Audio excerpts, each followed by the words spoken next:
À 20 ans, dans les années entre 60 et 70, quelle vie vous meniez? Quel genre de jeune vous étiez à cette époque-là? Alors j'étais un bon jeune dans le sens bourgeois du terme, c'est-à-dire je travaillais bien, j'étais sérieux, j'étais sage.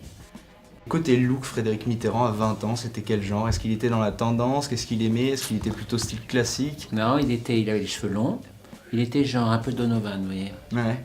Un peu Donovan, il était pas mal, il était assez mignon à l'époque. Il se détestait, il se trouvait très moche, il pensait qu'il n'aurait aucun succès, que ça ne marcherait jamais. Et en fait, quand je regarde les photos de maintenant, je me dis, mais j'étais con, parce que finalement, c'était pas... Mais vous savez, à 20 ans, on n'est pas très souvent heureux aussi, hein, c'est autre chose. J'allais pratiquement pas en boîte, sauf l'été. Et en 68, je suis allé en Grèce, qui en dit donc sur mon engagement politique, puisque c'était le temps des colonels. Et c'est là où vraiment j'ai commencé à sortir de la jeunesse, adolescence. Et j'ai été disc jockey dans une boîte pendant 2 mois. Ah ouais. Et donc ça m'a fait beaucoup de bien.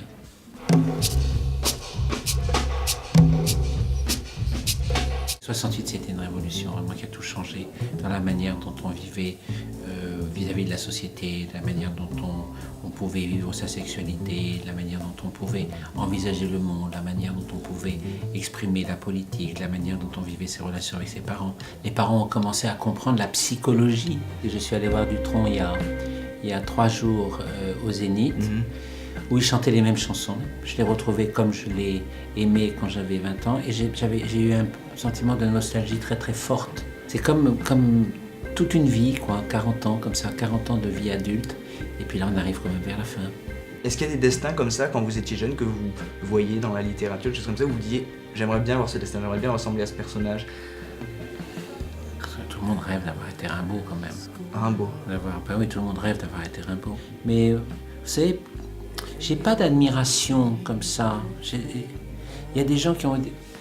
Decent people, il y a des gens très modestes, très modestes. Par exemple, vous voyez, juste avant de devenir ministre, j'étais en train de commencer un livre sur quelqu'un qui a travaillé chez mes parents, qui a pris sa retraite, dont on a totalement perdu la trace, qui est une dame qui est morte ensuite, et j'ai réussi à reconstituer à peu près sa vie.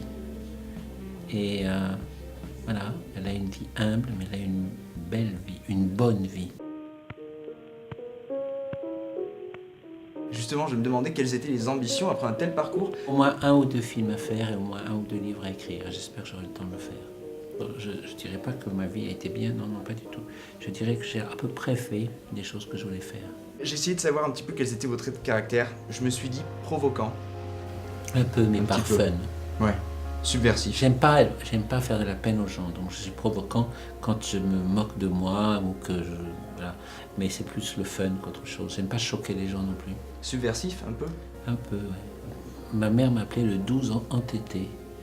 Et en vérité, quelqu'un m'a dit aussi il n'y a pas longtemps, vous êtes un paisible insoumis. Ça m'a fait très plaisir.